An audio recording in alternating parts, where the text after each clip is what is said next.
All right, we're going to call to order the Christmas meeting of the Davie County Board of Commissioners, and we want to open our meeting tonight with our good friend Pastor David Gilbreth from Eaton's Baptist Church to give us the invocation.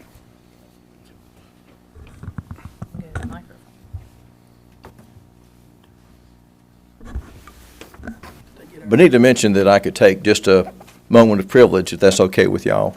I do want to say a couple of things. One, thank y'all for serving. This is a tough job. I know it's a tough gig. And so I appreciate that. The Bible tells us that we are to pray for our leaders and those who are in authority, and so we pray for you. Also, this is the season of celebration for every Christian and should be for every created being, because the King of creation came as a small child into a small town of Bethlehem. What's so important about that is that God had been making preparations for that for so very long.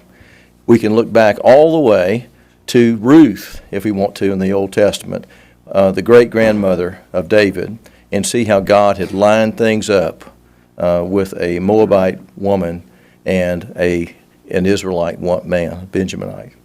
And today, Jesus would say to you, it's complete. I love you. And Christmas is a demonstration of that.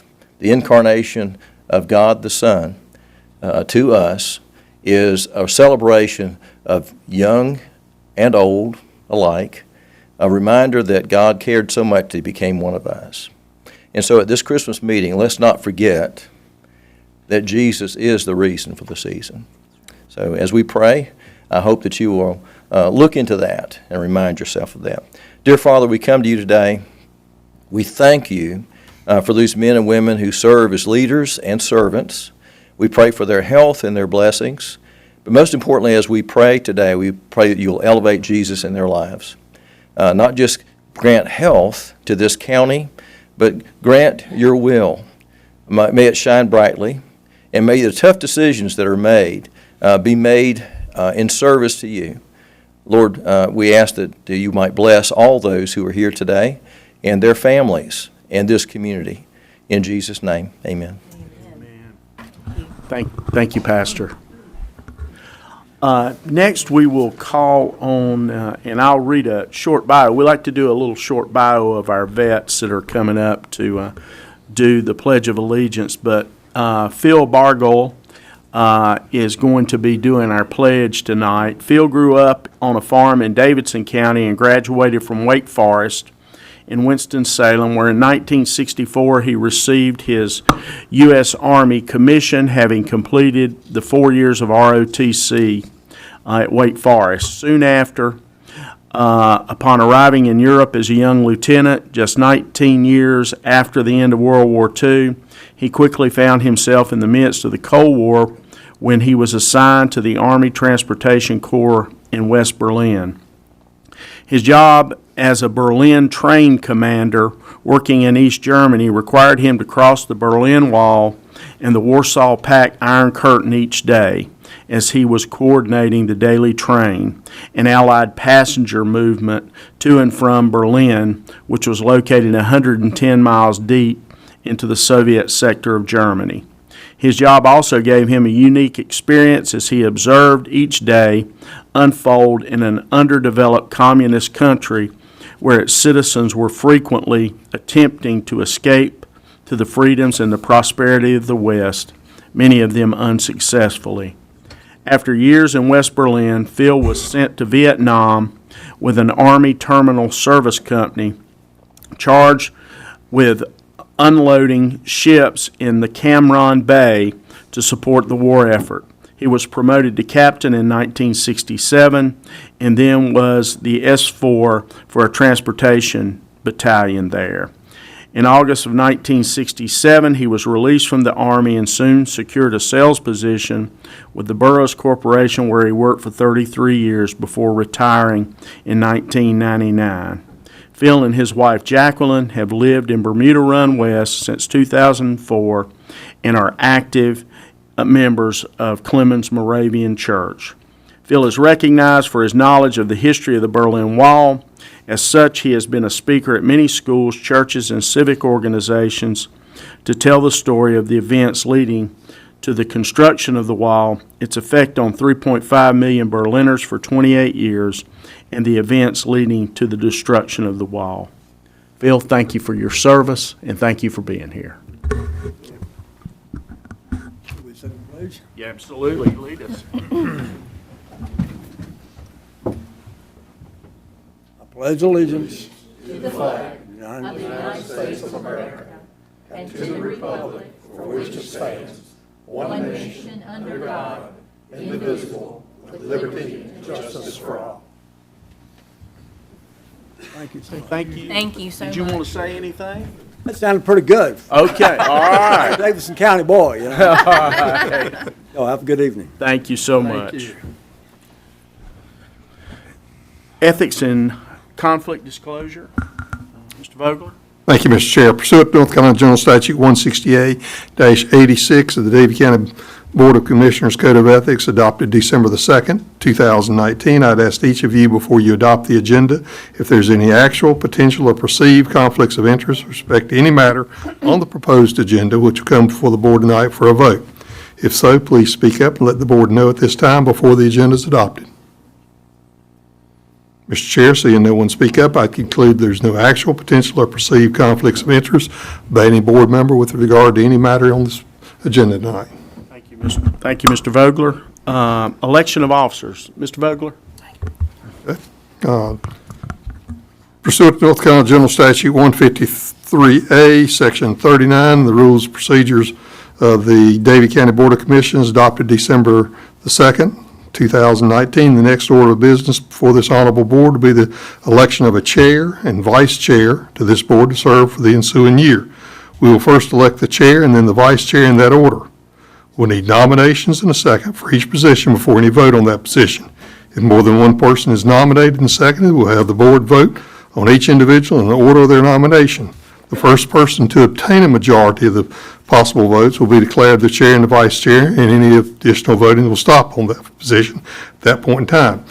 Pursuant to Robert's Rules of Order, Chapter 15, Section 47, and the invited temporary presiding officer of Davie County Board of Commissioners, I now hereby declare the floor for nominations for the position of chair open. Do we have any nominations for the chair? I nominate Mark Jones for chair. We have a nomination. Do we have a second? Second. Okay, we have a nomination and second for the chair. At this point in time, do we have any other nominations? I would now then call for a vote for the nomination of chair for Mark Jones as chair. All in favor, lift your hands. Have a 5-0. I would now declare Mark as chair of the Davie County Board of Commissioners for this next year. I would now open the floor up for nomination for position of vice chair. Do we have any nominations for vice chair? I'd nominate Benita Finney for vice chair. We have Benita Finney nominated for the position of vice chair. Do I have a second? Go ahead, Terry. I'll second that. Do we have any other nominations? If not, I now call for a vote on the nomination of Benita Finney as vice chair. All in favor, raise your hand. Okay. I would now declare Benita Finney as vice chair of the Davie County Board of County Commissioners for the next year, and we have unanimous decisions on each one of those. I would now declare the elections for chair and vice chair closed, and would turn the meeting over to Mark Jones as our new chair and our previous chair also for all further business of this court, Thank you. of this board. Thank you, sir, and thank you to each of the board members. Now we will adopt the agenda. Mr. Chairman, before we adopt the agenda, I would like to make a motion to remove Finance Note 16, Contribution to Ignite Davie, from the consent agenda of budget transfers and add to as a new business item, please.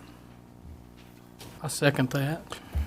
We have a motion and a second to remove that item from consent and move to new business item 14A, I guess it would be. All in favor? All right. We will move that out. Now, do I have a motion to adopt the agenda as amended? So moved. Ms. Finney, do I have a second? Second. Mr. Reniger, all in favor? Okay, all right. Public comment period. Mr. Chair, we have no one signed up for regular public comment tonight. Okay. All right, we will, we have, Mr. Easter, a couple public hearings. Mr. Vogler, did you want to go over rules for those public hearings? I know that is on the agenda. You do not have to. Those were up. Front, Okay, all right. And I think people that are there pretty well understand, and I see nods of heads. All right, we're good to go. All right, Mr. Easter.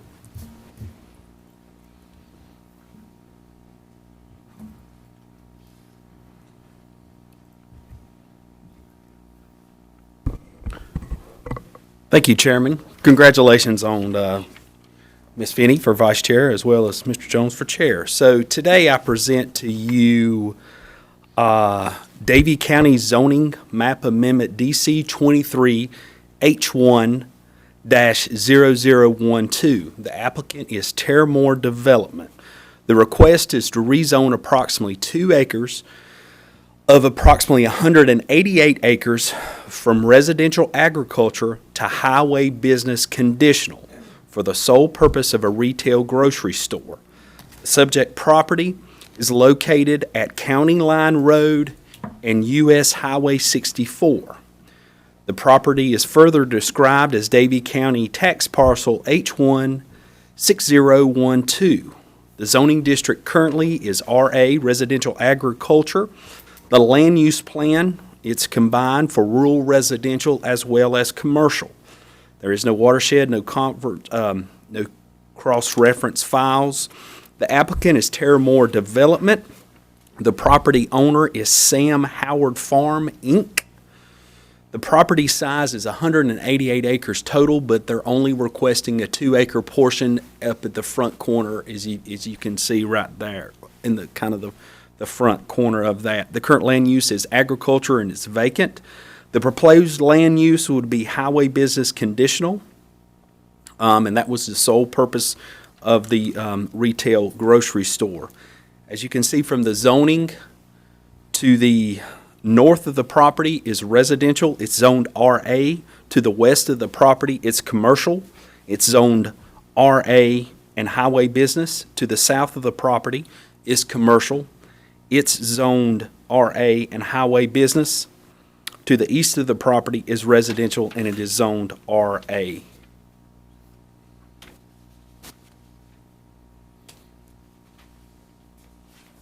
The property was originally zoned RA in 1973, and the purpose of this is a conditional rezoning for highway business. Any added conditions, both parties would have to agree to both of them. Currently, the only proposed condition is for the sole purpose of a retail grocery store. The property will be served by public water and private septic.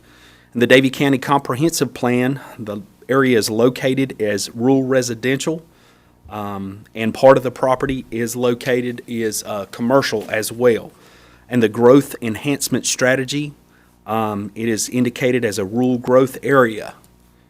At the November 28th Planning Board meeting, the Planning Board unanimously approved the rezoning recommendation with just the specific conditions as proposed by the applicant.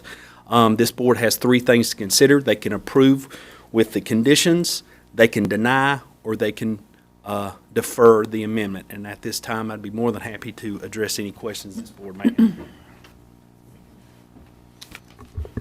Questions for Mr. Easter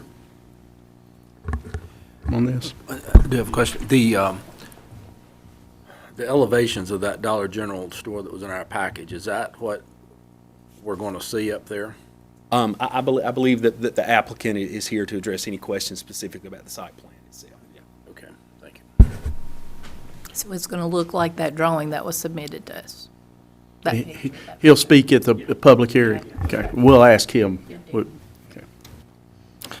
How far is the site? I mean, I can't tell from the scale of this because it's a large tract. How far is it from the closest residence? So the closest residence, if I can point to it, do we have a pointer up here?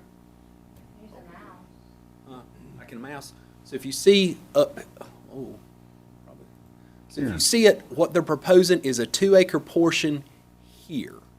They're cutting this 2-acre portion off right here.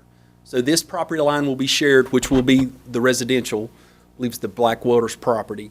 It will be here, and it'll be a 2-acre portion here to here.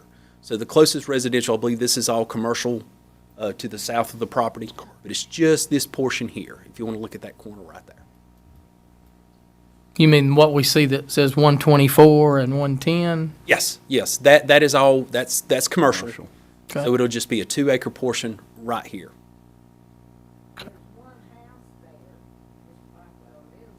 Oh, okay. It's on commercial, though. I apologize for that, but yeah. Anything else? We can ask the developer here in just. Okay, all right. Seeing none, Mr. Bowden? Chair has announced this is the day and hour of the public hearing pursuant to Chapter 160D of the General Statutes of North Carolina and Chapter 155 of the Davie County Code of Ordinance of an amendment to the zoning ordinance regarding Davie County zoning map DC 23-H1-0012, located at 441 County Line Road, consisting of approximately 2 acres from residential, agricultural to highway business conditional. There's been due notice given pursuant to the requirements of North Carolina General Statutes and Davie County Code of Ordinance by way of due publication of notice of the public hearing in the newspaper of general circulation in Davie County. The clerk to the board has attached the affidavit showing the publication in said paper. I would ask all who wish to comment at this public hearing to come forward to the podium. First, state your name and then comment on the proposal.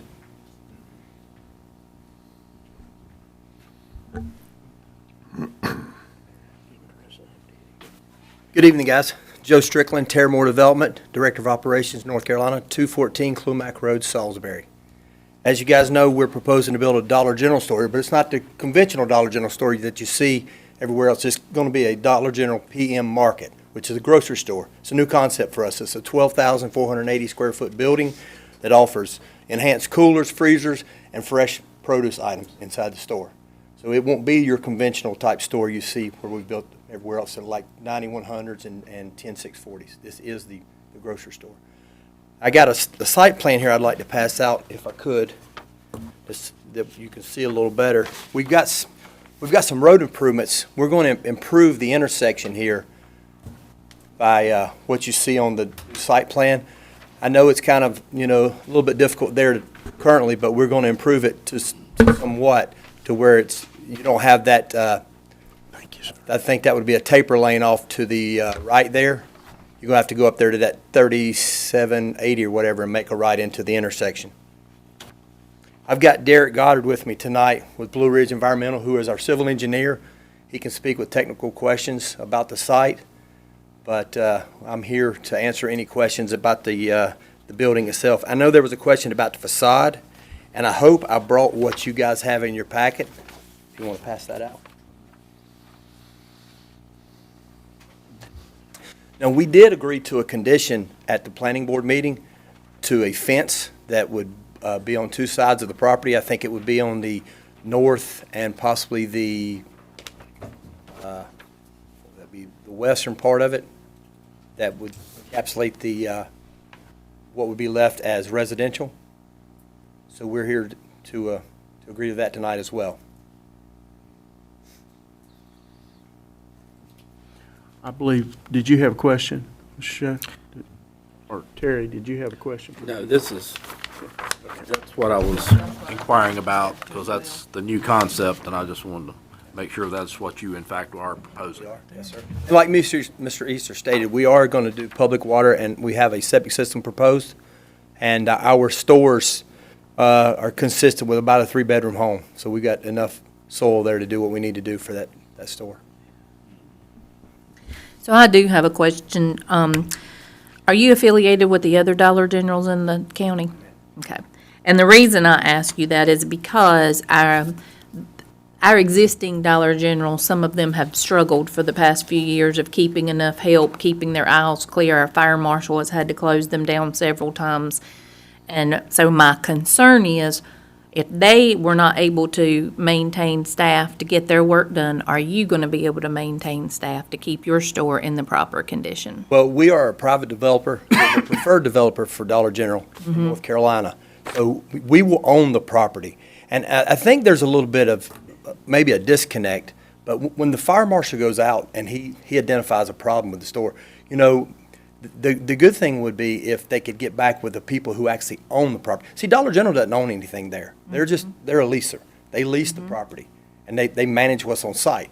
You know, we actually own the property. So when they do have an issue and they have a citation, if they could identify it back to the landowner, they can take care of it because there's provisions in the lease that allows us to handle that. We could put them in default. If there's life safety issues, things you're talking about, yeah, we could put them in default of the lease. You know, we're trying to clean it up in other counties where we've had some issues. And the only store, I don't even think we built a store here, have we, Derek? Yeah, the closest thing I think we built here is, well, Farmington Road. We built the one, but it's in, it was already zoned commercial. Yeah. Is that one of the stores you've had problems with? I do not believe so. Yeah, I that is a believe store that's that we one of did the better well-kept stores. Yeah. So, And you briefly described the difference in this store and maybe one of the stores that Benita's describing here. Can you go just a tad bit more in depth and Pass out to this- how that will serve the community in a different way? I've only got one of these, so if y'all want to look at it. But what I was talking about was the store will offer enhanced coolers and freezers. Like when you typically walk in a Dollar General, all the coolers and freezer aisles are on the right-hand side. When you walk in this store, everything is in the middle. So it's, you know, it's bam, it's there when you walk in. There's extra area for produce, coolers, freezers, fresh meat, things of that nature. Now, this will be the second one that we built in the state of North Carolina. We're currently building one in Rockwell, North Carolina right now that will open in, I think, the 14th of this month. So it's new for us, this concept.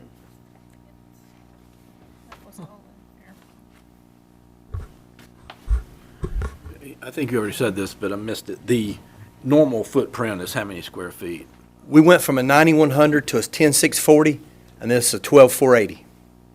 So it's about 2,000 more. And plus, getting back to what Ms. Finney was talking about, the storage facility in the back will be larger to handle some more offloading and things of that nature to get the aisles clear. Plus, this new layout actually has wider, large aisles. I'm sorry. I'm just curious, you say 12,480, but just, That's a misprint. okay, I just It wanted is to a clarify 12,480. that and make Yes, sir. sure. Yeah. Thank you. Is there other items in the store, just like any typical Dollar General, or? or is it all grocery? Well, the majority of it's grocery. I don't know the percentage, but we've been told the majority of it is grocery. But they will offer like home goods, things of that nature. Yes. When y'all were doing research to do this, and I'm not trying to trip you up, I'm asking for informational purposes, how far is the closest grocery store probably to this location? Trip me up there. Oh, I'm sorry. I did not do that, and I I wasn't don't trying know to. the answer to that question, but, I mean, for us, I mean, with this concept here, you know, we look at 5 miles, a 5-mile radius to serve our market. That's typically what we look at and analyze, and that met the criteria.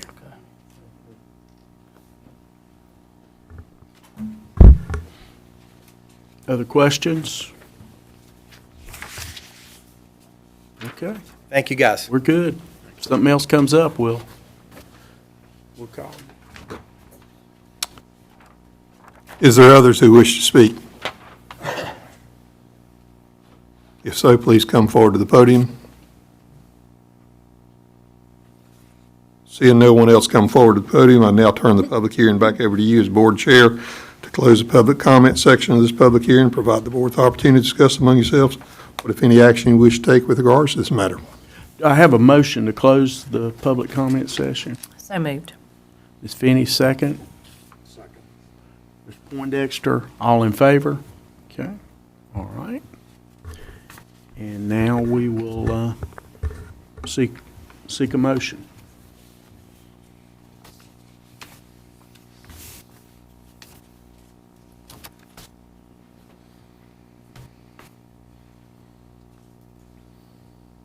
Well, I'll be honest, I think normally we might second guess something like this in that area.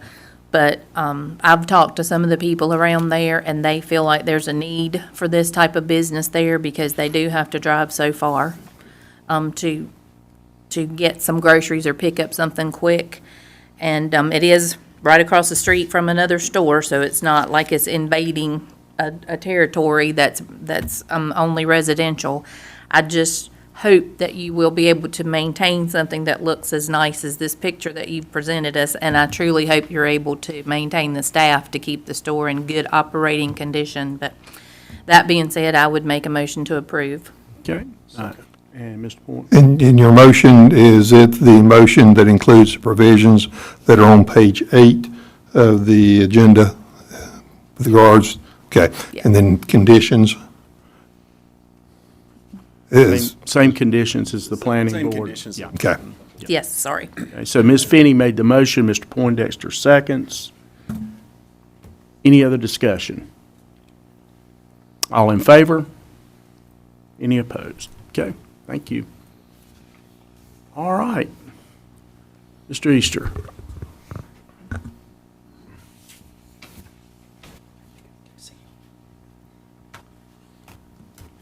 Thank you. The next zoning map amendment I would like to present is DC 23-E38002.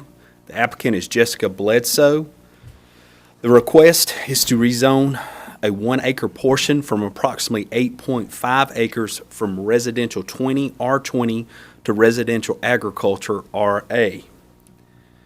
The subject property is located on or about 1886 Angel Road and is further described as Davie County Tax Parcel E30000080002.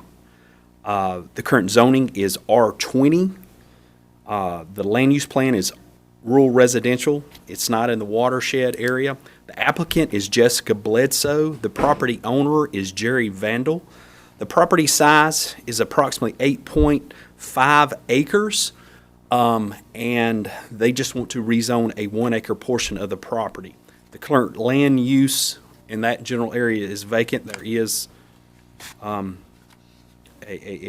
camper on it, but the proposed land use is residential. The surrounding uses and zoning districts of the property to the north of the property is vacant, and it's wooded, and it is zoned R20. To the west of the property is residential. It is zoned R20. To the south of the property is vacant and wooded, and it is RA R20. To the east of the property is residential, and it is zoned R20. The property was originally zoned R20 in 1973. The proposed zoning is RA, and the biggest differentiation in the RA zoning and the R20 is single-wide mobile homes are allowed in the RA zoning district. The property will be served by private septic and well. The Davie County Development Plan identifies this area as rural residential, and the property is identified as a rural growth area. In this is a general rezoning. It should be, the board should consider to adopt, deny, or to defer. And at the November 28th meeting of the planning board, it was unanimously denied for rezoning. And at this time, I'll be more than happy to address any questions that the board may have. Any questions? And we will open the public hearing. Go Did ahead. the planning board state a reason why it was? There were some various discussions from the planning board. They felt that the applicant did not show up to speak on behalf to address any questions. So no one was there to address. There were some various people spoke in opposition of the rezoning request. They also felt that the R20 was designated there for a reason, but there was no applicant present to address any concerns that might have been raised during the hearing. Clarify again, it was gonna, make sure it was going from the request was to go from R20 to RA. Correct.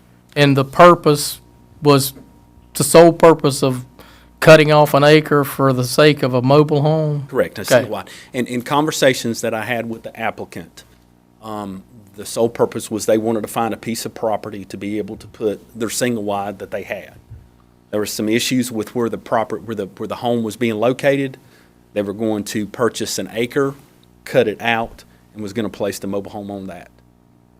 So it's not a new mobile home, it's already established on another piece of In property? conversations I had with the applicant, yes. Yes, there's something associated with the landlord. I don't know that they're getting big. It doesn't appear to be that they're in a mobile home park, but they need to find another place to put it. They were going to purchase an acre of property from this, have it cut off, and then put the mobile home up on the property. You don't by any chance know the age of the mobile home, do you? I do not. The gentleman I spoke with had stated that he had had it a couple of years, just purchased it a couple of years. Okay. And I'm assuming that the remainder of the houses nearby are stick-built, modular, or something of that nature? There's mixed throughout the development. I would say to the west of the property, there is a mobile home park. To the west of the property, there is a new subdivision up the road. To the east of the property, to the southeast of the property. But on that road, there's a few mobile homes, single wide, double wide, sporadically placed out throughout the road. We'll say going up the property where the property is located, that whole area is zoned R20. So single wides will not be allowed. There's a mixed zoning to the south of the property where the zoning, if the property falls into a mixed zoning, would defer back to the LEAP restrictive, so they could put a single wide to the south of the property. And that, the yellow designation is 1 acre. No, that is the 8. That's the 8 acres. 8 acres. The So proposed- show me where the mobile home's going. They're going to cut the proposed pending soil test, but it would be an acre. What we got was right here, at this corner here. So to the south, I guess if you want to look at that on Angel Road, it would be facing Angel Road to the far left of the property. The acre would be cut out here. So being that they weren't there to represent themselves in this case, that there wasn't any talk about moving it further back onto the property, anything like that? No area to discuss any issues associated with it. Correct. Any other questions? Okay. You don't have a street view of what, like 1920 is there, like what's there, the side of it, or a street view of that area? I know it's residential. I know there's a long driveway with a house back here. I don't know exactly That's what I was really kind of wanting to That see, what is, was right next to it, okay. in the packet, zoomed in. Is that the area that you indicated is that single wides would not be? Yeah. Allowed. So if you're seeing my mouse, anything in the R20 here, single wide would not be allowed. But any property that falls in a mixed zoning where it's R20 and RA, then it would delineate back to the least restrictive zoning. So the RA would apply here. But here, no.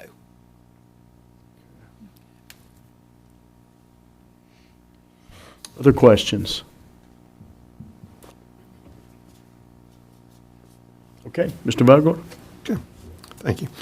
The chair has announced this is the day and hour of the public hearing pursuant to North Carolina General Statute 160D of the General Statutes of North Carolina and also Chapter 155 of the Davie County Code and Ordinance, an amendment to the zoning ordinance regarding Davie County zoning map DC 23-E3 8002 located at 1886 Angel Road, consisting of approximately 1 acre from residential R20 to residential agriculture. There's been due notice given pursuant to the requirements of North Carolina General Statutes and Davie County Code of Ordinance. While we have due publication of notice of a public hearing in a newspaper of general circulation in Davie County, the clerk to the board has attached an affidavit showing publication in said paper. I would ask all who wish to comment at this public hearing to come forward to the podium, state your full name for the board, and then comment on the proposal.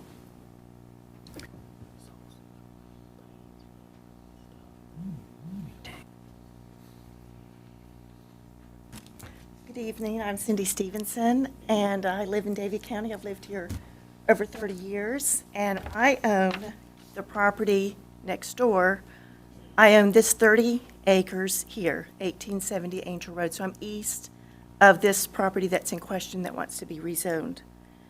I have a vested interest in Davie County. I work for Davie County Schools, retired from Davie County Schools. I love this county. And I know from talking to other people and looking at what's on the website for Davie County government, that there's a comprehensive land plan to make Davie County the best it can be. And I propose for you to agree with the county commissioners to deny this zoning of cutting out just 1 acre for spot zoning for an older trailer to be put on. I don't think that's the vision for Davie County to move forward. And just to paint a picture, Benita asked about what is on this property currently. So I will tell you that currently, there was a house that burned down, and the owners, which is illegal, dug a giant hole and just bulldozed the debris into the hole, which is hazardous waste. And they are supposed to clean that up. They have not done that yet. Another thing that happened, the house burned down in 2021. They put an older camper on there, and there has been somebody living in that camper ever since then. What I can tell, there's not even any electricity. There's an old swimming pool in the front that's never even had water in it. That's a big above-ground pool. So it's not very attractive, and to me, it's not the vision that we have for Davie County. A little bit further on the property, I would say maybe along here, there's a branch of Dutchman's Creek. The owners have used that as their personal landfill and have put old swimming pool, old appliances, all kinds of things in the creek, and that has also not been addressed or cleaned up. As far as other things that have happened on that property that I think have been disrespectful to the surrounding residents and to the environment, is that they cut a path in the back part of this property onto my property and built, without my permission, a riding rink and held a summer camp for children to come and ride horses, which I wasn't aware of. And my son disassembled the riding rink and deposited that back into their property. So it has kind of been an ongoing controversy about what's been happening with this property. And I would just like to propose that we kind of just move forward and make this a little bit better. Thank you.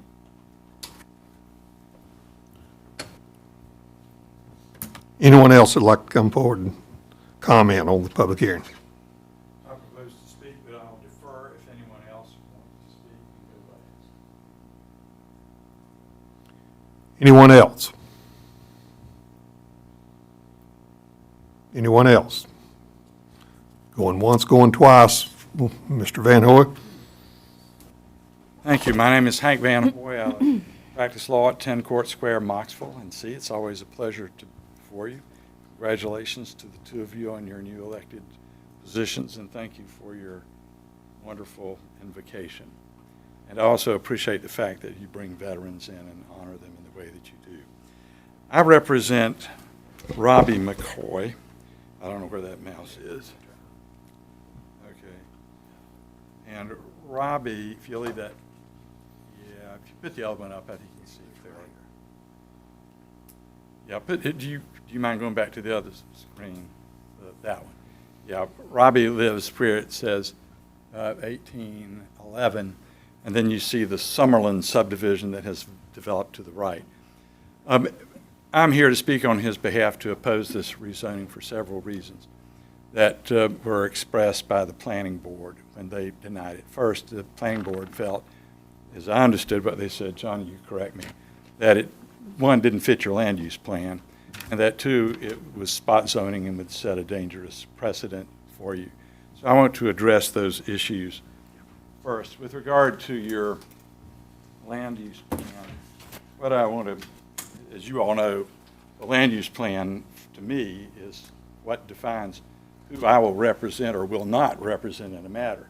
If the land use plan supports the proposal, then I won't come before you and oppose it. If it does not support it, then if someone asks me to represent them, I will take that position because I think there's an obligation of you all to support your land use plan. And so if I may, I'm going to hand to you what the land use plan says about what the goals and objectives are in this area. And I point to number 3, which says that if you look at goal 3.2 that I've highlighted in yellow, it discourages the rapid proliferation of manufactured housing in the county by encouraging housing alternatives in the same price range. Well, for your ordinance, manufactured housing, mobile home B, are single-wide mobile homes. They are not permitted in this zone. You can see that there are areas nearby where they are permitted. So if a person desires to have a single-wide mobile home, there are obviously areas that are permitted. The second thing about the land use plan is that, as Mr. Easter told you, the property's been zoned R20 since 1973. And one of the requirements that you have under the applicable law is set out in 160D that spells out what you have to find when you adopt a zoning amendment. And I've highlighted those areas, and those are reflected generally, these findings are reflected generally in the ways that Mr. Easter drafts your alternatives. But the key is in that first sentence, that is the attempt to rezone consistent or inconsistent with an adopted comprehensive land use plan? Well, it's clearly not consistent with your land use plan. Secondly, under B, one of the things you have to find is the requested action in the public interest. And secondly, has anything changed in the area? Well, it's not in the public interest. The only interest that's expressed to you by the application is the private one. The private interest of somebody who wants to move a single-wide mobile home from a place where it's permitted to a place where it's not permitted on a piece of property where you don't even know where the location would be. That's merely a private interest, not a public interest. And you, I'd submit, cannot make the finding that the statute requires of you. Are there any changed conditions? None. The only changed condition is that private desire for the person to move a mobile home to that tract. If you went down the road beyond the picture where this doesn't show, the Lathams have a mobile home park that somebody could go there and put the mobile home to. The next reason that you should deny this request and that the planning board felt, I think, was appropriate, is I contend to you it's illegal spot zoning. Spot zoning, you hear that term all the time. I don't know how many times it's been expressed to you about what it means, but generally what the law says is that spot zoning is when you rezone a small piece of property out of a larger tract of land, and where you confer to that smaller tract, in this case, you relieve it of a restriction which would apply to everybody else. So in the same zone. So what that means is that if you rezone wherever this is, and you don't know that, which is a reason in itself to deny it, well, let's assume it's where Johnny thought it was. You would be relieving that little piece of property from the prohibition of having a single-wide mobile home, and yet that restriction would apply to all this other light green stuff. That's spot zoning. It's fairly spot zoning, and you can confer, of course, with council about that. The final reason that I submit to you that this property, that this zoning should be denied is this.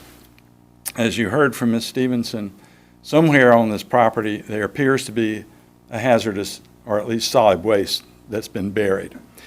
It would be most unfortunate for you to rezone this property and then find out that there's a solid waste place there that has to be remediated, which would require the removal of the home, may affect the groundwater, who knows what that might require.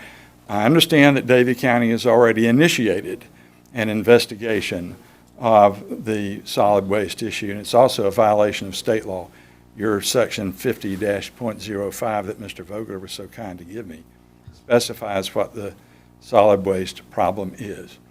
So quickly, in summary, you don't know what tract you're rezoning. The rezone as requested would be spot zoning. It's not in compliance with your land use plan. Nothing has changed. There is no public interest expressed in the rezoning request, merely a private interest. And the desire merely to move your mobile home from one lot to another is not a requirement or even a principle of zoning law that would support that change. So on behalf of Mr. McCoy, we would ask that the rezoning be denied, just as the planning board recommends to you. Thank you, Mr. Van Hoy. Any questions? I'm just, Anyone else wish to come forward? Oh, I'm sorry. sorry. Anyone else wish to come forward?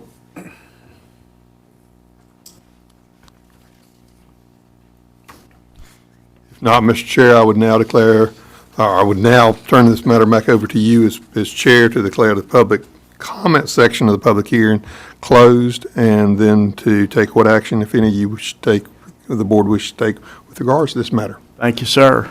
Motion to close the public comment. Okay, Mr. Poindexter, do I have a second? Second. Mr. Schoaf, all in favor? All right. Do we have, and I'm going to assume, Mr. Easter, that the property owner and the person requesting the rezoning is not here. Okay. I do not know. Okay, you do not know. I only Okay. spoke on the telephone with them. Okay. I had conversations with them Well, on the I'm telephone. sure they would rise if they were, so Okay. we'll let that go. And you said the property owner is Jerry Vandal, Yes, ma'am. and the applicant is Jessica Bledsoe. Do we know who lived in the house that burned and who's living in the camper? No, I do not. Cameron, are you familiar? They say there's a burned home on this property, 1886. Are you familiar with that? I'm not familiar with that. Okay. I do know that the home has been, I can speak to the home has been tore down. They, property owners, and I do believe that it is Mr. Vandal is currently under notice with us about some various violations. We have been in contact with him, did receive a phone call with him, and we're addressing some of the concerns, the official complaints associated with some of the property owners. The camper, Correct. it's on the other side of the 1886 block there. It's in the same, The camper is located somewhere in this general area here. yeah, so on right the there, property. right there next to it. Right, correct, yeah. So the camper is on that property, so they will be cutting out, in a part of the application packet, they showed us this and drew the approximation of where the property would be located, was here. Other questions? So are the people that are living in the camper going to move into this mobile home, or that still have the camper being inhabited and the mobile home? We are addressing issues associated with living in the camper. They cannot live in the camper. So But they're not the they people are not the seeking, applicant. No, okay. No, All right. they are the property owner.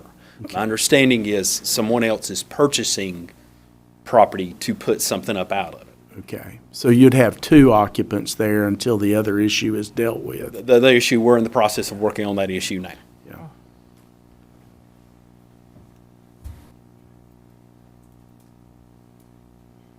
Anything else? Just curious in general, if there are there any mobile homes on the R20?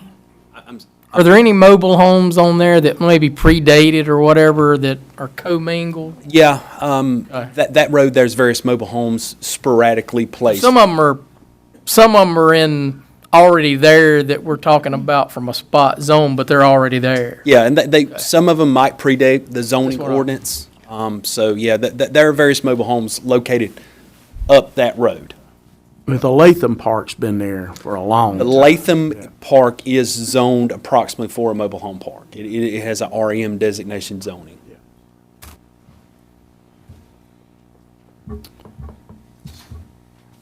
I will tell the board this, in reviewing in preparation for this tonight. What you're looking at is a spot zone of an area from a legal standpoint. There has been a court case that's been followed since 1988 called Chrisman versus Guilford County that designates that in order for you to have a valid spot zone, you have to find several things. The burden shifts over to you to find those things. They have about 4 or 5 different areas that you have to find. That was recently codified back in 2019 into North Carolina General Statute 160D 605. The General Assembly said, we go along with what Chrisman said and codified that, and those are those additional considerations under B that Mr. Van Hoy handed up to you. So this is something that the courts have looked at multiple times, Bladen versus City of Raleigh, Chrisman versus Guilford County. There's 2 or 3 other cases, but the Chrisman case is you would say the godfather of the cases, though, in which the General Assembly determined that not only was case law valid, but they were going to make it statutory also.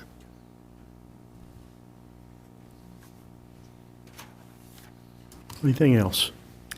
I do truly hate that the applicant is not here so that we could hear her side of the story. And, I hear everything that's being said, but we have to acknowledge that at this moment, we are living in a world in this county where housing is unaffordable. And to even pretend like a housing alternative would be in the same price range as a mobile home that could be built is, of course, ridiculous. There's no way that could happen at this time. But, I hear the problems that are already there, but they're already there. I'm not so sure this wouldn't even maybe be an improvement to what you're talking about. It's already there. But, and just keep your neighbors in mind, because there's a lot of mixed housing on that road that is, to me, what Davie County is. It's what Davie County was before we exploded in growth. The mixture of modular homes and stick-built homes, because it was what people could afford based on their occupations, which are also mixed.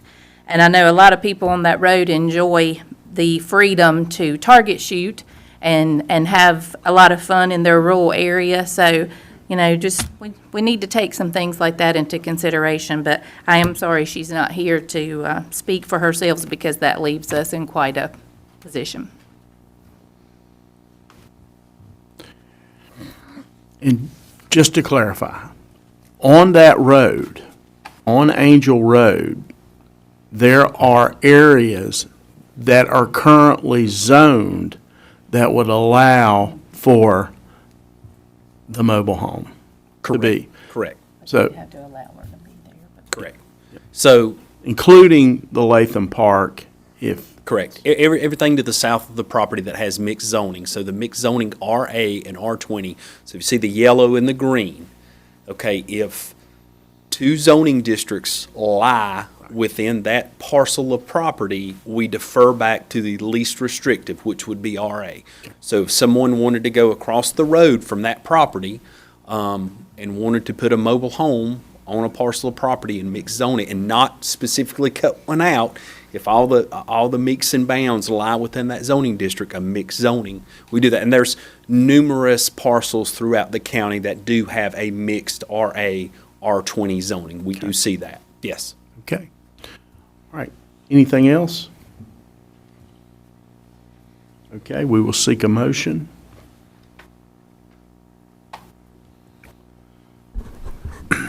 Based on the planning board denying it 5-0, and based on the concerns of Ms. Stevenson, and our council confirming that it's spot zoning, I vote to deny it. We have a motion to deny. Do we have a second? A second. Mr. Schoaf seconds. Any other discussion? All in favor of the motion, uplifted hand. Any opposed? It's unanimous. Thank you, Mr. Easter. Okay, yes, sir. Next, we move to item 9, NCDOT presentation.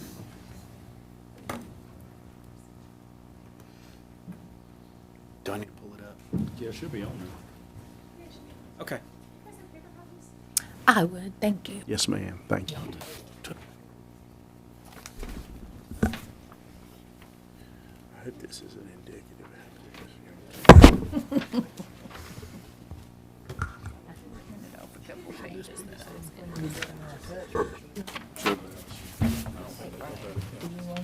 I'll hold on to them. We'll save them for the record.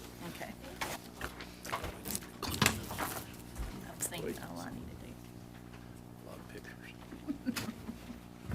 Hi, everybody. My name is Emily Stepka. I'm a transportation engineer with the DOT, and I'm here today to talk about the Davie-Yadkin County's Regional Comprehensive Transportation Plan and seek adoption for Davie County.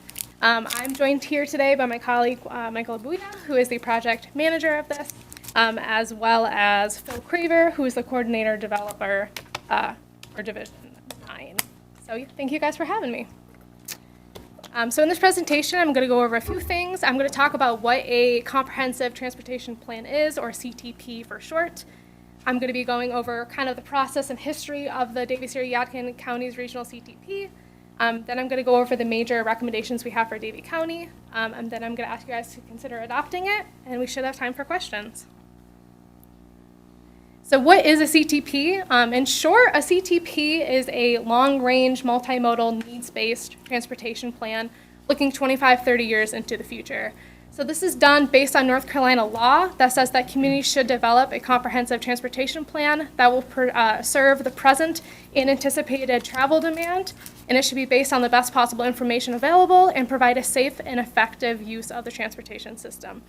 It is a needs-based plan. We determine need based on different quantitative and qualitative analysis. So we look at our land use plans, we look at community goals, statewide goals, and we also consider input from our steering committee and from the public. And a CTP is supposed to represent a community consensus, so we really want to know what the community wants their system to look like 25, 30 years into the future. It is done in joint between the local stakeholders, your RPO, and the NCDOT.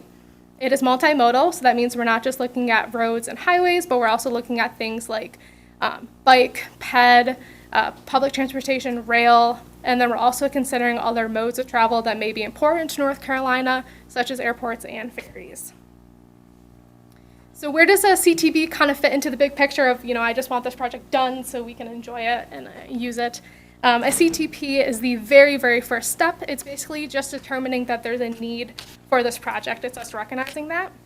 Once a project is recommended in a CTP, it can be ranked locally through the counties, the towns, and your RPO. Once it's ranked locally, then it's moved to the DOT where it's also ranked. If it's ranked high enough, that's when it can receive funding and be put into the STIP, or the State Transportation Improvement Program. Once it's in there, then we can develop it. This is when we start the planning for it, and then eventually design it, buy the right-of-way, and then eventually construct it, maintain it, and operate it.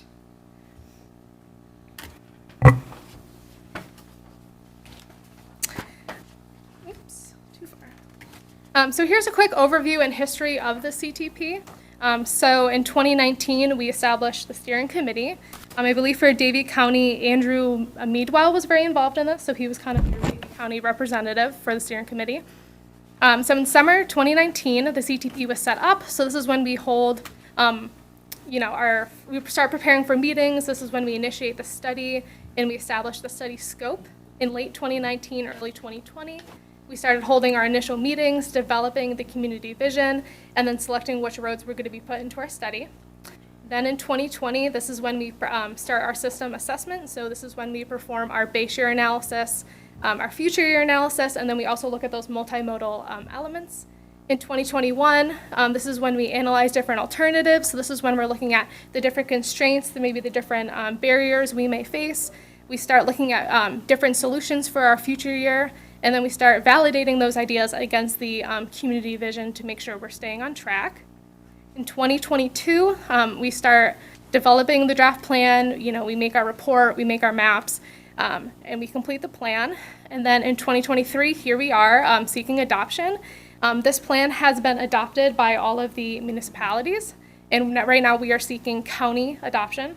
So we're here today. We're also in Surrey County tonight, and we'll be seeking Yadkin County in a couple weeks. If it is approved by all three counties, it will move to the Board of Transportation for their adoption. And then hopefully late this year, maybe early next year, this is when we can close out the CTP so we can publish it, we can distribute it, and we can archive the project file. So now I'm going to get into the recommendations we have for Davie County. This first map, it's a facilities type map. Facility type is basically how we classify a road based on different mobility or control elements. So think your freeways at the highest level, expressways, boulevards, major thoroughfares, kind of downward. So this map is supposed to represent if everything in our plan was built, how it would affect Davie County in terms of facility types.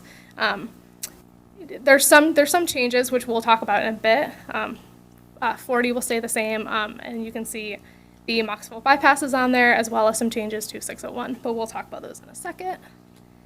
Here's another facility types map. It's just a close-up of Moxville on your left and Coolney on your right.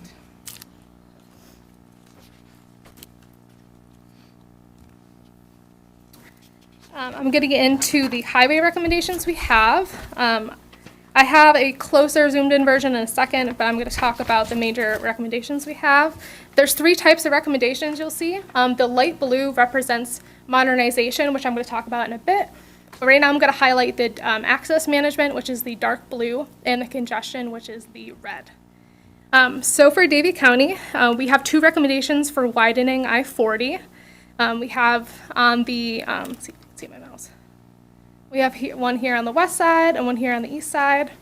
And those are to widen I-40 from 4 lanes to 6 lanes to help relieve future congestion that we predicted and also improve mobility and safety.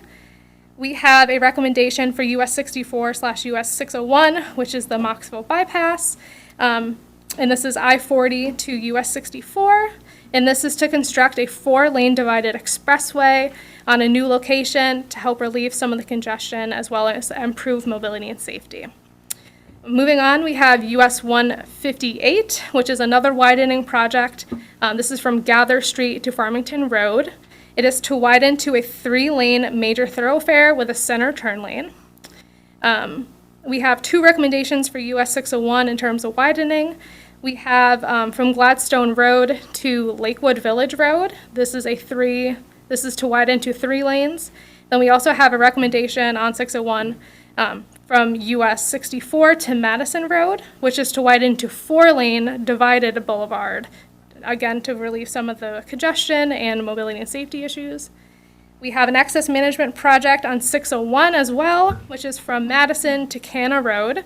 This is to widen to a 4-lane divided boulevard from Madison Road to Cooper Creek Drive, and then 3 lanes from Cooper Creek Drive to Canna Road. And then lastly, but not least, Farmington Road widening, which is from Pudding Ridge to US 158, and that is to widen to 3 lanes to address mobility issues, mainly due to the narrow lanes that are on there. And here's a zoomed-in version of these recommendations. You'll see Moxville on the left and Coolney on the right.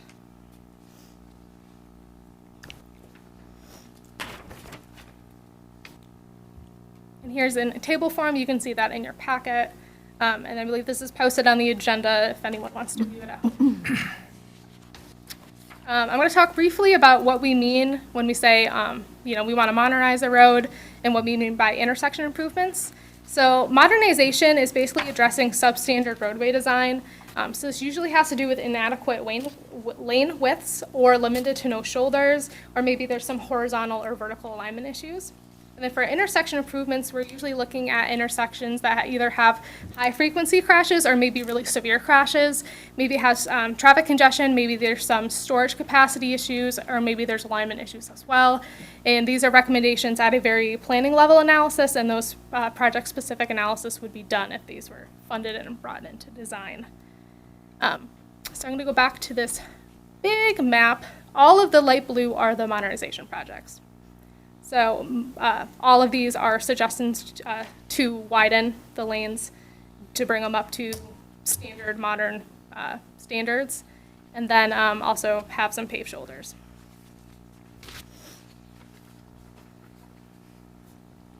Again, here's the zoomed in version.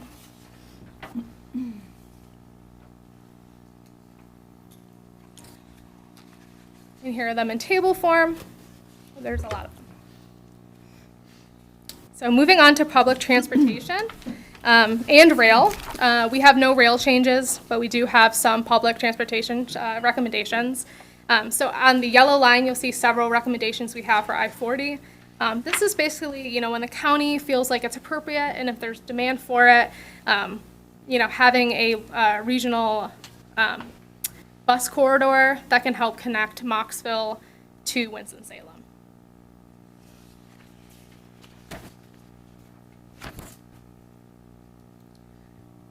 Here's our suggestions in table form. Moving on to bike and ped. We're going to look at several maps. I'm going to zoom in a little bit more for a while. So our bike and ped recommendations came from several places. We looked at the Davie County Bike and Ped Plan, which was done in 2021.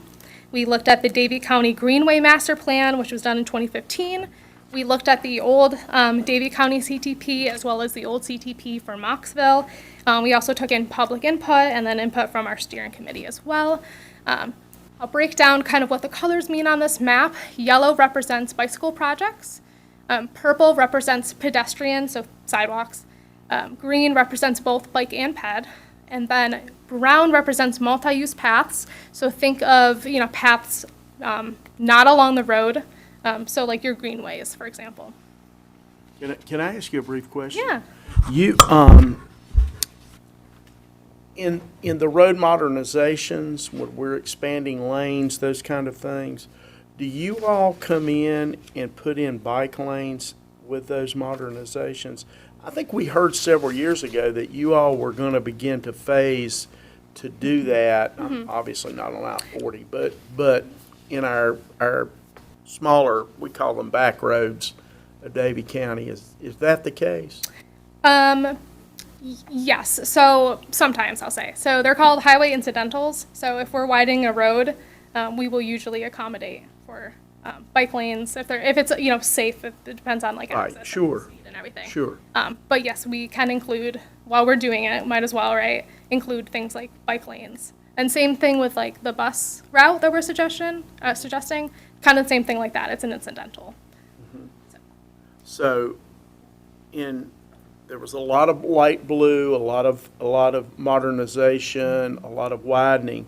So you're telling us that you will include, when you do that, those bike paths, if it's safe, if it's So when we look at when you look at the table for the bike and ped, which I'll show briefly, when you see a star next to something, so for example, 1003 under the bike and ped, you'll see a star next to it. Those are all highway incidentals. I'm going to be honest with you. I'm going to be pretty anxious to see a plan that's going to widen 158 from Gaither Street to Milling Road with 3 lanes of traffic and a bike pad, because residences and businesses sit on the road now. So when y'all get that done, I would love to see that, Philip.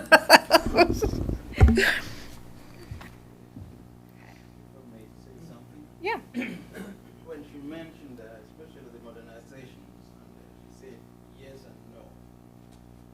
It's not automatic that we are going to add a bike on a modernization.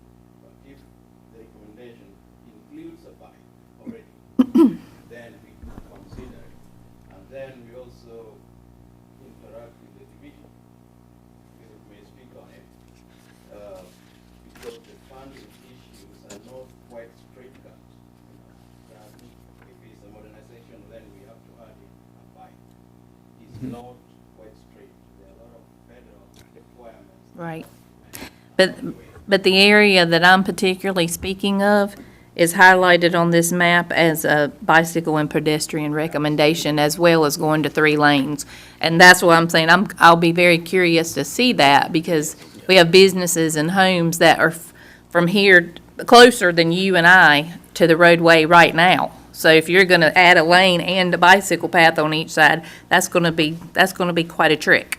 So. That's the challenge that we are going to face as we develop the project going forward.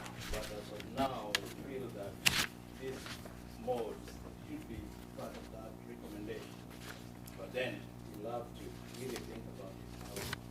Because that area includes some historical property, just like we talked about at the senior center, the people that were complaining about the intersection at Milling Road and 158, that nothing could be done because it was historical property. Well, it's on this map to be widened and have a bicycle path, so I don't know how that's gonna happen, but it's okay, go ahead. Well, you- Correct. I mean, yes and no, because at this stage, it just got planned. It's just a suggestion. It's a concept. Well, you have quite a few that are designated with the asterisks, and so that looks really good. I don't think we're asking you to do them all, but it looks like you have included quite a few. Then that's great. And remember that not everything, just being practical will not be built. This is, what you're going to fight for funding for. This is input where, you're going to put your input in, I think, to your RPO. They can rank it. This is something that has to rank high enough to be funded. During the development process, it will all come back to the community. We will not just take it and build. This is just plan, suggestion. Thank you. But if you go to your division and say, we want this done, they're probably going to ask, is it in your CTP? Kind of the first step. So I will zoom in a little more and show you some more bike and ped maps. Here's a slightly more zoomed in version of Moxville.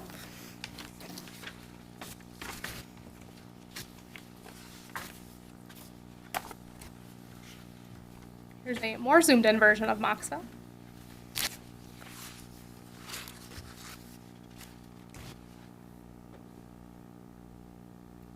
This is a zoomed in version of Coolamy.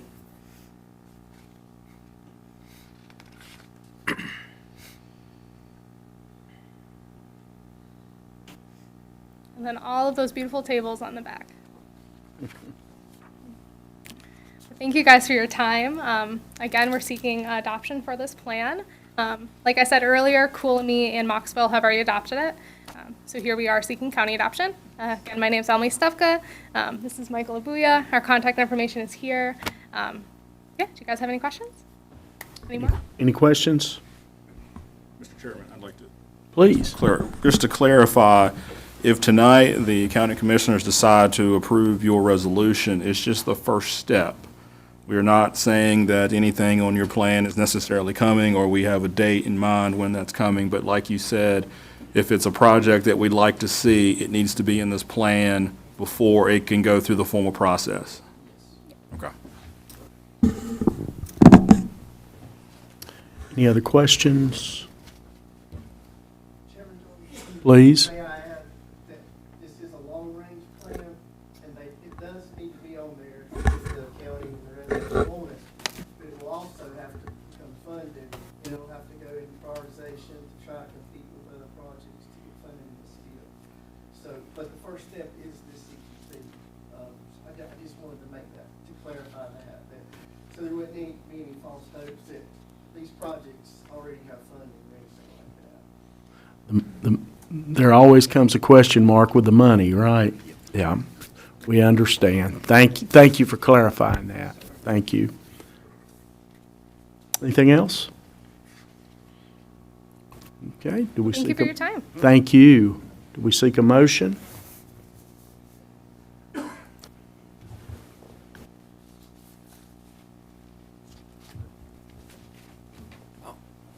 I'll make a motion to approve the plan as presented. Okay, Mr. Reniger makes the motion. Do we have a second? Mr. Poindexter makes the second. Any further questions? I'm not sure this is really a plan. I think this is just something for us to think about, but in order to be able to discuss it, we'll move forward with it. Keep the ball rolling. Yeah. Okay. All right, all in favor? All right, looks unanimous. Thank you.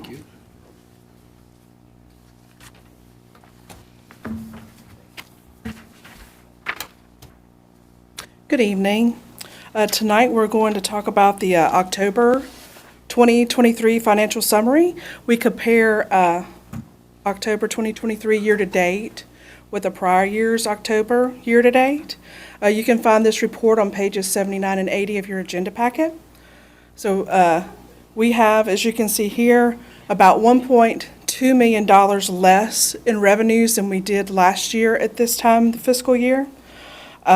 This is mostly due to, as you can see in the miscellaneous column, $1.15 million of a difference, and that's just the vehicle financing.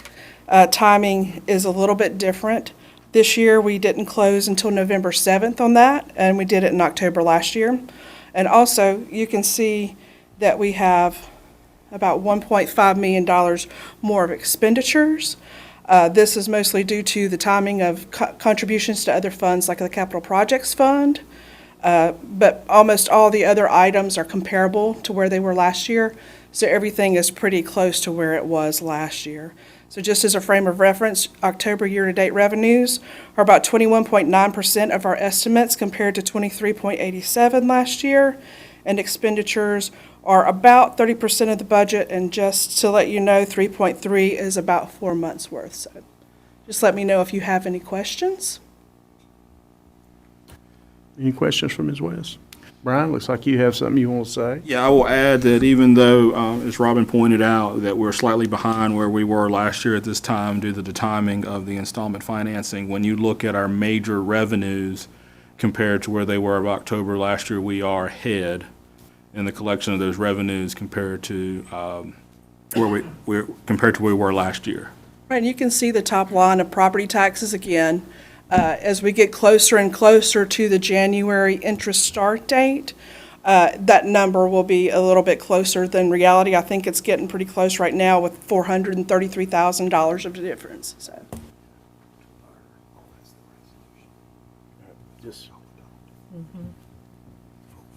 Let's focus on Robin, and then we'll go back to it. Yep. Did you have any Any more questions for Ms. West? Thank you, Robin. Thank you. Now, Brian, we have 9.2. Did we miss something there?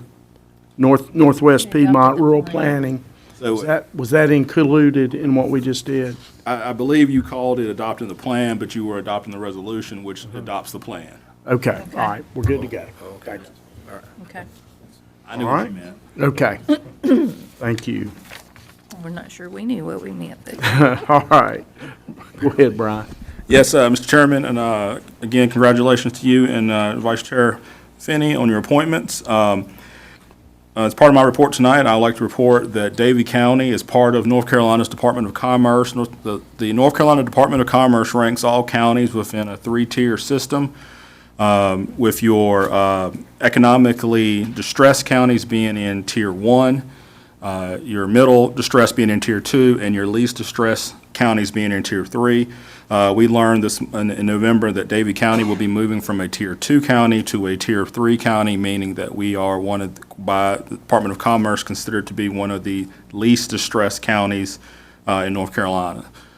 So that goes into effect 1st of January, and then next year we'll be reevaluated to see which tier system that we're in. Even though our folks at NCDOT did not mention this tonight, I will tell you that and I know this is technically more of a town of Mocksville thing, but I think everybody in Davie County is happy to hear that the Mocksville Roundabout is now officially open. I told the DOT folks that if they didn't open, they would have had a tough crowd here tonight. But actually, none of those folks are, I think actually Mr. Craver's involved, but the rest of the two folks are not involved in that part of DOT. Third, I'd like to point out that we have continued our conversations with the community. We started primarily with our growth and development, but we've also included recreation and our senior aging plan. In November, we had a fourth growth and development conversation with the Davie County NAACP. We had about 15 people that I gave a presentation to, and they had some good round of questions, so we'd like to add their input to our existing input. Also in November, if you were not unable to attend any of our community conversations, there is a survey online that you can go fill out. It's the same survey that we did use at our community conversations, and we encourage anyone who has any concerns or thoughts on growth and development in Davie County to take a look at that survey and get it sent in. We're going to leave it open until about the middle of January, so there's plenty of time left if you'd like to fill out that survey. On the recreation side, I know our director, Paul Moore, conducted several in-person and virtual community focus groups. In all, we had about 45 people participate. We also had some very good turnout from some of our various community groups, including the Davie Community Foundation, the Surfboard, Economic Development, Leadership Davie. We had a very good group of folks from our homeschool community, the Chamber of Commerce. We had input from our municipalities, the Davie Little League, and the Davie the Davie County Youth Football Association. So I think Paul was going to take that information and continue their processes as they move through with the recreation plan update. On the senior services plan, they finished their community conversations in October, and I've taken that information to the next step so they can provide you an update on that. And then lastly, it was moving to the holiday season. You all know the school lets out on December 20th. The library wanted to remind everybody that outside of the few days that they're closed from the 23rd to 27th of December, they will have plenty of opportunities the rest of winter break for anyone that may look for some activities. If the kids don't have enough toys and presents to play with, the library has programs that are quite interactive, including a movie series, Legos, and craft activities that can hopefully hold these kids over until they go back to school. So that's all that I have. All right, any questions for Brian? Okay, thank you, Mr. Barnett. Do I have a motion to approve the consent agenda? Motion. Okay, Mr. Poindexter makes that motion. Do I have a second? Second. Mr. Schoaf, any further discussion on the consent agenda? Okay. All in favor? Lift your hand. Okay, any opposed? All right, looks unanimous. Do we have any old business? New business, item 14A. And what was that, Ms. Finney? That's, It's labeled, it was previously labeled FIN 16, contribution to Ignite Davie, is what it was in the finance budget All right. transfer amendment. okay, so we have pulled that out of the consent agenda to have a discussion on that.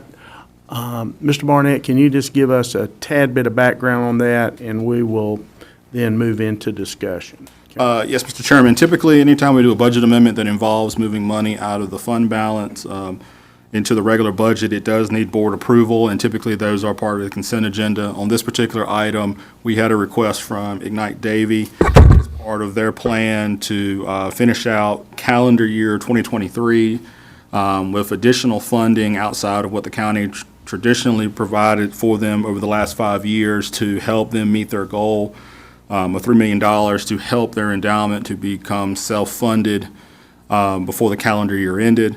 Originally, this was part of the 23-24 budget that we reviewed last spring. Unfortunately, we had to cut it out to help balance the budget. And then as we finished out the fiscal year, we looked at, and this would be part of our audit presentation in January, but we looked and found that we did better than we originally thought, so we brought it back, and as part of the process, you all would have to approve it, moving the money from fund balance to the regular budget.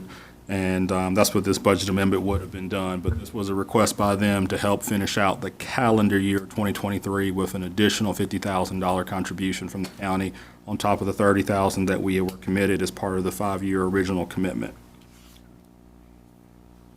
And the 2024 installment, which has already been paid, and this, if approved, would be. In addition to that.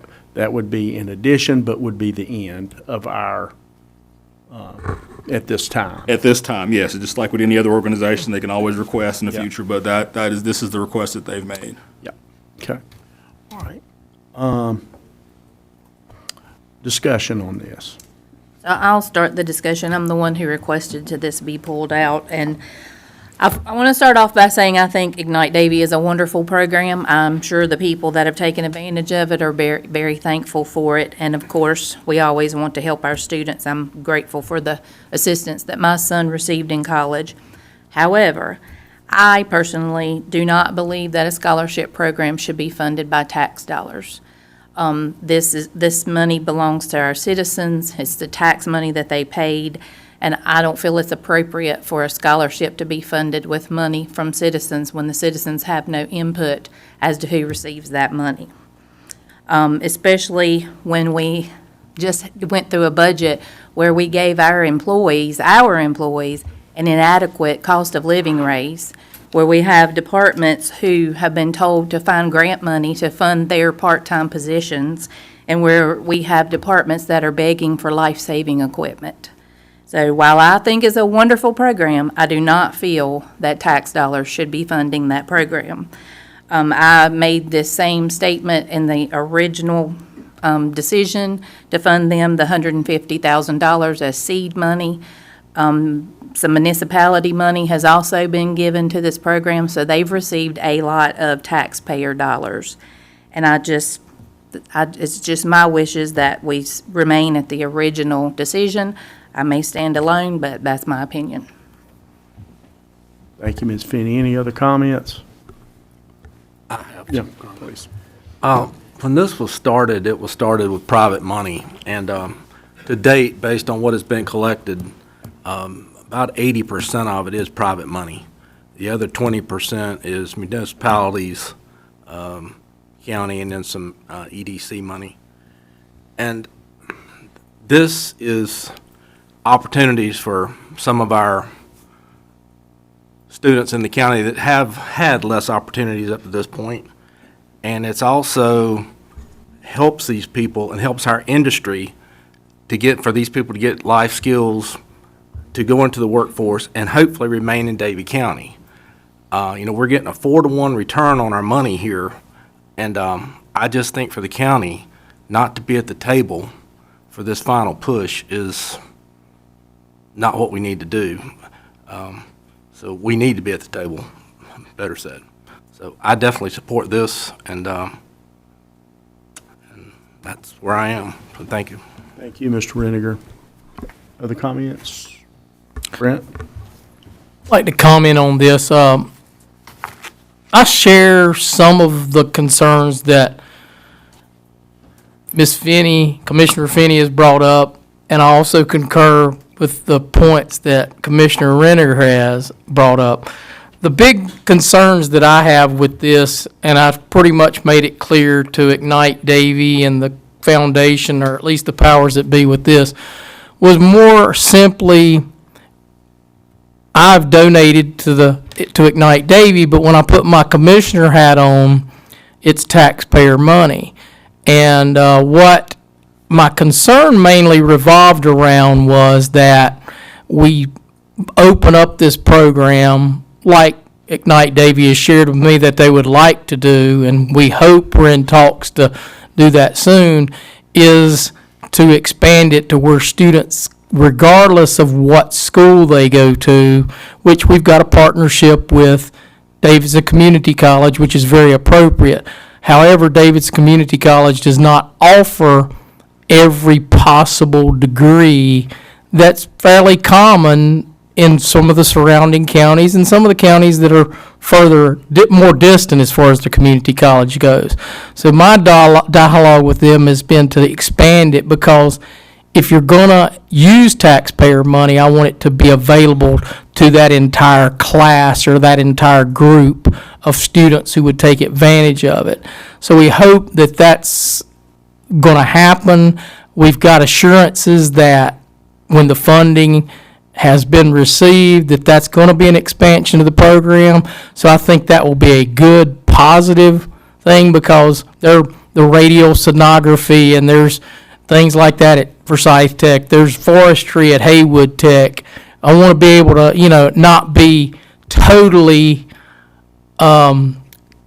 institution specific, but I want it to be as student specific as possible. Obviously, if Davidson's got it, they need to go to Davidson. But when there's exceptions out there where they've got a valid program, they need to be able to do that, because those people are very likely, possibly might come back here. And that's the whole crux of why this is a very, very valuable program that I would encourage you to donate to, because all the metrics, all the things we see out there show us that the 4-year degree, the bang for the buck, a lot of people are coming back to community college to be retrained so they can do the technical jobs at the community college. So it's a good concept. I encourage you to support it. But I just wanted to share, that's the concern that I've had in reaching out to them, and hopefully just as soon as possible, expanding that to where kids can get some waivers for some of these degrees offered at other community colleges. Thank you. And you've had direct conversation with the powers that be, Correct. Community Foundation. But no confirmation that that's going to occur, just a discussion. Well, it seems to be, and maybe County Manager Barnett can say, it sounds to me more like a commitment as soon as they reach the money, and it may not be next year, but it should be very soon after. I mean, is that kind of what you were hearing? So they've committed to the fact that each individual community college has their own way and processes of how they enroll students. It's based off a model statewide, but what they've committed to, the fact is they will work with these community colleges to make sure, number one, that if your request is for them to provide opportunities that are not housed here at Davie Davis, then we have to first make sure that those aren't. And then second, the pathways to make sure that the student gets enrolled, and that, because Ignite Davie is a last-end funding, to make sure that all the normal requirements that are met through Davis and Davie, we can meet at another community college.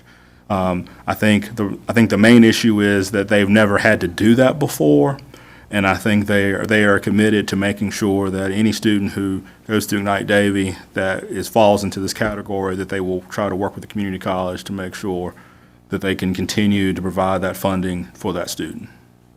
So they're working towards it. I think they will, because once it's opened up, I guess really somebody has to be the first.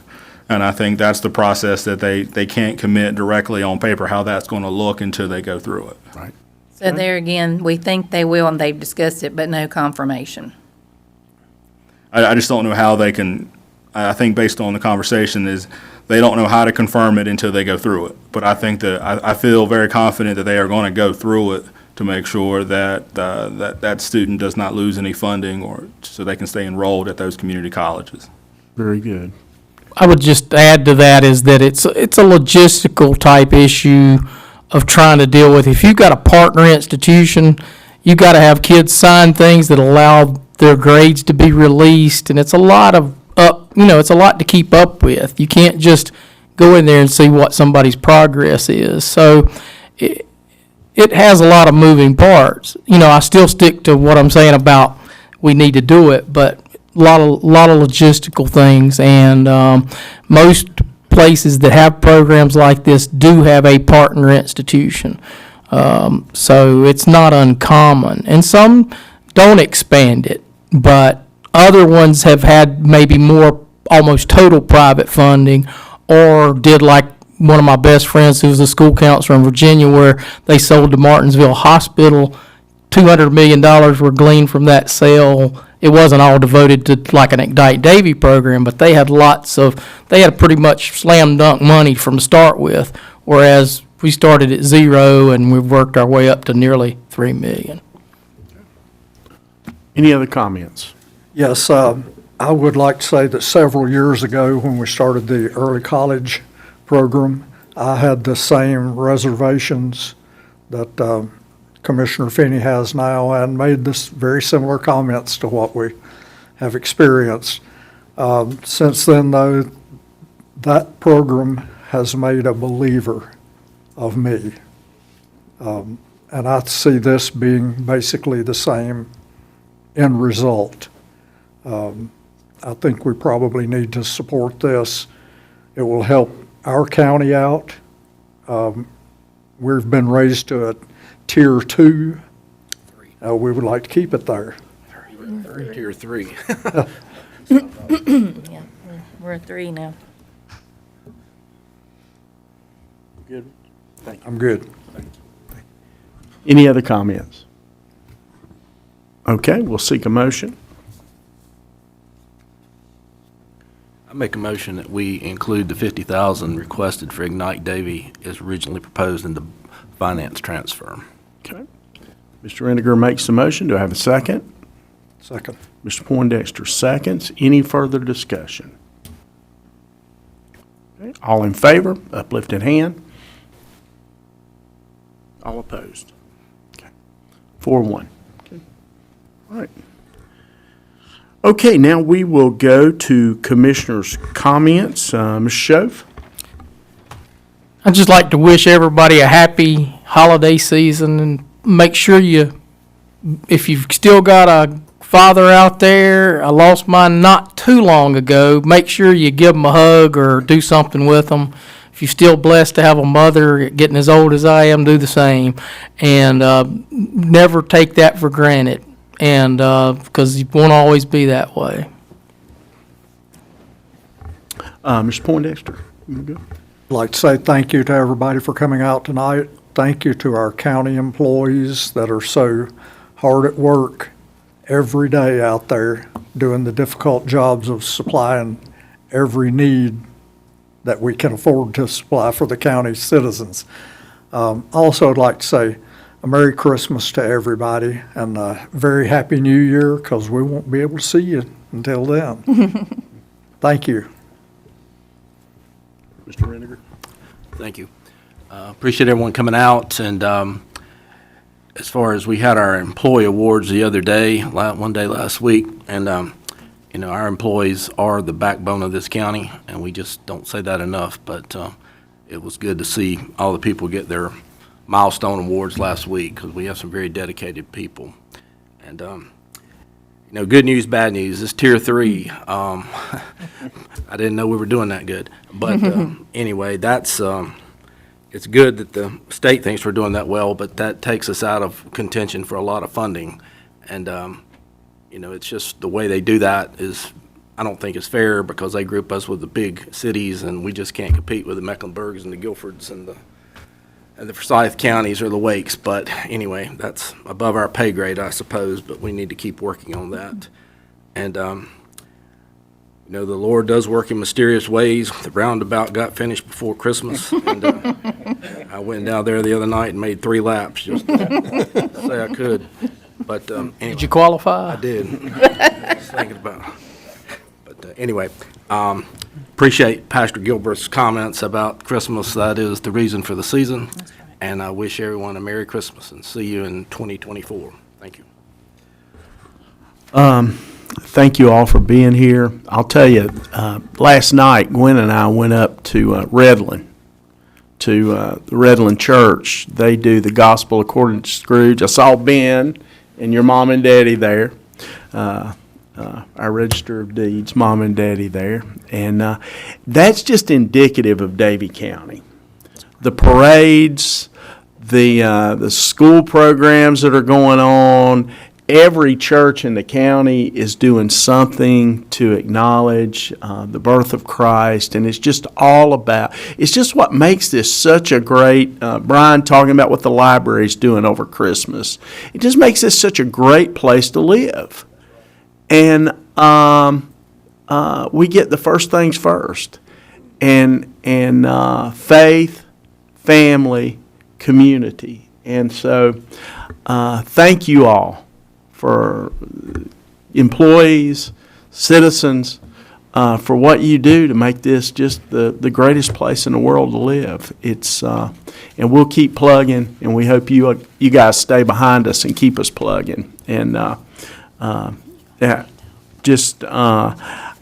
going to let Miss Finney talk. That's the second time this year he's done that to me, y'all. That's telling me something.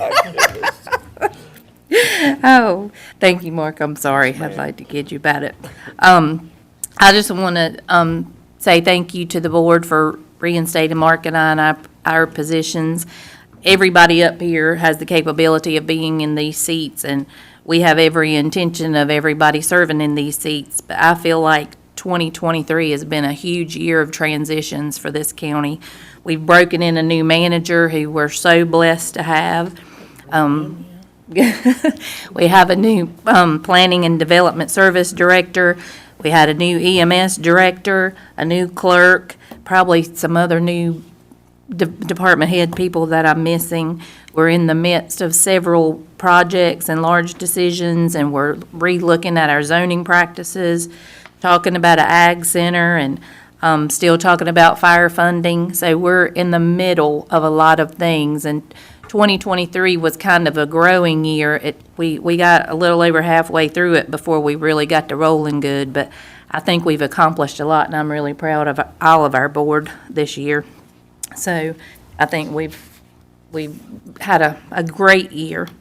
So as we enter the Christmas season, I just encourage you not only to count your own blessings and the many blessings that we have in this county, but take the time to look around and look at your neighbors and make sure you don't have neighbors that are struggling. I know just county employee-wise, we have a good handful of county employees that are struggling with health problems for their family members. They've got to be under financial strain from doctor bills and different things that they're going on, but these are the kind of people that may not ask for help. So just be aware of what's going on around you, and if you're extra blessed, I encourage you to bless somebody during this Christmas season and all year long as well. But we had a great time at the Moxville Parade. We're looking forward to the Advance Parade on Saturday, and I'm very excited to tell you that Coolumie's going to have a parade the following Saturday at 2 o'clock, and Mayor Smith is here with us tonight. And if you don't have anything to do this Saturday at 4 p.m., I would encourage you to join me at Bixby Presbyterian Church. My son and I have been directing a special needs choir, and if you want to be blessed, you won't be blessed by us, but you will be blessed by the young people standing in front of us that are going to share the gospel of Christmas through song in their own special way. And they are my stress relief every week. That hour that I spend with them, that they are my total focus, is the best thing I do all week long. So if you have an hour to come spend with us, I hope you will do so. And Merry Christmas. Okay, and Merry Christmas to you all. Thank you for being here. We're going to go into closed session. Before you all run for the doors, let me read this, and then we will make a motion to move into closed session. Closed session is pursuant to North Carolina General Statute 143-318.11A 5 to establish or to instruct the public body staff or negotiating agents concerning the position to be taken by or on behalf of the public body in negotiating the price and other material terms of a contract or proposed contract for the acquisition of real property by purchase, option, exchange, or lease, or the amount of compensation and other material terms of an employee contract or proposed employment contract. Do I have a motion to go into closed session? Mr. Poindexter, do I have a second? Second. Ms. Finney, all in favor? Okay. We are in closed session. Thank you. We'll be back out shortly. Thank you all for being here. Do I have a motion to go into open session? So moved. Ms. Finney, second. Second. Mr. Poindexter, all in favor? Okay.